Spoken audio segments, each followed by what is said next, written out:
မှန်တိုင်းပြောရရင်ယေရှုခရစ်တော်ဘုရင်တစ်ပါးလည်းမဟုတ်ပါဘူးအိရှိစံတယောက်လည်းမဟုတ်ဘူးအမှုပညာရှင်တယောက်လည်းမဟုတ်ဘူးသိပ္ပံပညာရှင်တယောက်လည်းမဟုတ်ဒါပေမဲ့ဘာကြောင့်ကိုသူကအခုချိန်နေနာမည်ကြီးပြီးတော့သူ့အကြောင်းကိုဘာလို့သူတွေကအဲ့လောက်ကြီးပြောနေကြတာလဲပြီးတော့ဘာလို့သူ့ကိုယုံကြည်ပြီးသူ့ရဲ့နောက်ကိုလိုက်တဲ့သူတွေအဲ့လောက်ကြီးများရတယ်သူကတာမန်လူတည်ခဲ့တာလည်းမဟုတ်ဘူးသူကအပြစ်သားတယောက်နေလောက်ဝကတဲ့မှာအတီးတက်ချင်းကိုခံရတဲ့သူတွေဘာကြောင့်မို့သူ့ကိုယုံကြည်လို့တလောက်များတယ်ဒီမိခွန်းတွေကိုကျွန်တော်နဲ့ဒီဗီဒီယိုမှာဖြည့်ပေးသွားမှာဖြစ်ပါတယ်ဒီမိခွန်းရဲ့အဖြစ်ကိုကျွန်တော်တို့လူရင်းသူရှင်ဖြည့်ပေးရမယ်ဆိုရင်ယေရှုခရစ်တော်ဖခင်ဖြစ်တဲ့အကြောင်းမို့ပါ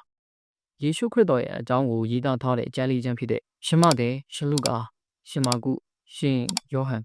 ဒီခရစ်ဝင်လေးချမ်းကလည်းယေရှုခရစ်တော်လောကကတိုင်မှာအတည်ခံပြီးရဲ့နောက်ပိုင်းမှာပဲရေးခဲ့တဲ့ကျမ်းတွေပါဘာကြောင့်မို့လူတွေကဒီကျမ်းကိုရေးခဲ့ကြတယ်လဲဆိုရင်ယေရှုခရစ်တော်ကထုံတည်ခြင်းမှာပဲအဆုံးသတ်သွားတာမဟုတ်ပဲနဲ့ယေရှုခရစ်တော်လောကကတိုင်မှာအတည်ခံပြီးတော့၃ရက်မြောက်တော့နေမှာရှင်ပြန်ထမြောက်ခဲ့တဲ့ဖခင်သခင်ဖြစ်ပါတယ်ဒါဟိုမြင်တဲ့လူတွေကယေရှုခရစ်တော်ကတကယ်စစ်မှန်တဲ့ဖခင်ခင်ဖြစ်ပါလားငါတို့ကိုကယ်တင်တဲ့ဖခင်ခင်ဖြစ်ပါလားဆိုတော့ကိုတိပြီးတော့ရေးသားခဲ့တာဖြစ်ပါတယ်ပြီးတော့သူ့ကိုယုံကြည်တဲ့လူတွေယခုအချိန်ဒီပို့ပြီးတော့များပြားလာရတာသူ့ရဲ့အကြောင်းကိုပြောတဲ့လူတွေပို့ပြီးတော့များပြားလာရတဲ့အကြောင်းရင်းကတော့သူကတော့ယခုချိန်ဒီအသက်ရှင်တဲ့ဖခင်ခင်ဖြစ်လို့ဖြစ်ပါတယ်ကျွန်တော်လူသားတွေအားလုံးကိုကယ်တင်ပြီးတော့ယခုချိန်ဒီအသက်ရှင်တဲ့ဖခင်ခင်မှုလို့ဖြစ်ပါတယ်ဒါကိုလူသားရဲ့လက်ခံခြင်းမှာလက်ခံမယ်ဒါပေမဲ့ဒီလိုလက်မခံတဲ့လူတွေကလည်းယေရှုခရစ်တော်ကိုခေါ်ဖိတ်နီးစမ်းကြည့်ပြီးတော့ယေရှုခရစ်တော်အမှန်တကယ်အသက်ရှင်နေဆိုတော့ကိုသိပြီးတော့ကြောင်းလဲလာတဲ့လူတွေအများကြီးရှိပါတယ်